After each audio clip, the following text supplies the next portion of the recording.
na na inspeksyon na natin. Nandito si Secretary Manny Bunuan para nga explain kung ano yung nangyari dito. Ang ending nito, ang punot-dulo nito, design flaw. It is a design flaw. Mali yung design. Ang history kasi nito, dapat ang funding nito was supposed to be, ang project cost nito is 1.8 billion. So binawasan to under 1 billion para makamura. Ayan, inayos ngayon, ginawa ngayon yung detailed design. Design is really weak. Dahil kung tutusin ninyo, this is supposed to be a suspension bridge, nakasabit. Ganyan yung arko na ganyan, tapos yung bridge suportado ng kable. Ito lang ang suspension bridge na nakita ko sa buong mundo na hindi kable. At yan na mismo ang bumigay. Ayan, diyan bumigay yung bakal. Kung kable yan, hindi dapat bumigay yan. Tapos yung pag-anchor nung support, tignan niyo, doon lang sa baba. Dapat sa taas yan hanggang sa taas para hanggang sa taas para yung buong arc. Ito ang nagsusupport sa kanya. Yan yung bakal na nakikita niyo at saka yung semento.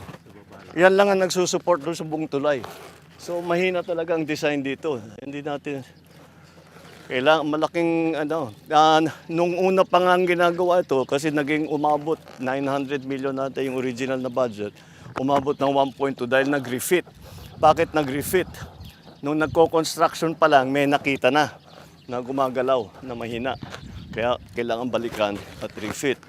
So the whole process is okay naman. Yung construction, yung contractor, sinundan naman ang plano. By the book naman yung kanyang ginawa, up to specifications yung kanilang ginawa. Yun lang, yung specifications mali. So this is a design problem. Napos, this is a 44-ton bridge. Dapat 44 tons ang acceptable load. Yung dalawang truck na yan, yung naiwan yung isa, over 100 tons yan. Dalawa yan ang dumaan. Kaya, ayan ang nga nangyari. Hindi talaga kaya. Ito yata yung una Ito yung bumigay. Wala nang plate Ito, baka na. And then, sumunod na lang. Ito yung una. Ito yung una. Tama. Kaya nakaganyan yan. Hindi dito. Dahil tama. Dito bumigay, ganyan. Hinila lahat ito. So, wala. We have no choice. We have to go back. So, yung nagtitipid natin sa 1.8 million, useless. Ngayon, babalik na naman tayo, gagastos na naman tayo ng malaki. Papalitan natin yung mga support, parang nagtayo na naman tayo ng bagong tulay. Sir, Yeah.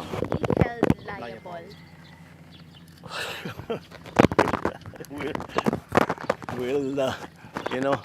I always have a saying, fix the problem, not the blame. Ayusin muna natin yung problema. Believe me, we will find out who is responsible. Who is responsible is basically who made the design. Because their design was poor. Look what happened. And then also, those trucks should never have been on the bridge. So, sino liable dyan? Province. Hindi national to national to. Yeah, we have to be more careful about monitoring yung mga load. Kasi ganyan ang problema. Kung 44 tons ang sinasabi, sasakyan mo ng 200 plus tons, medyo hindi nakakapagtaka na ganito ang mangyayari.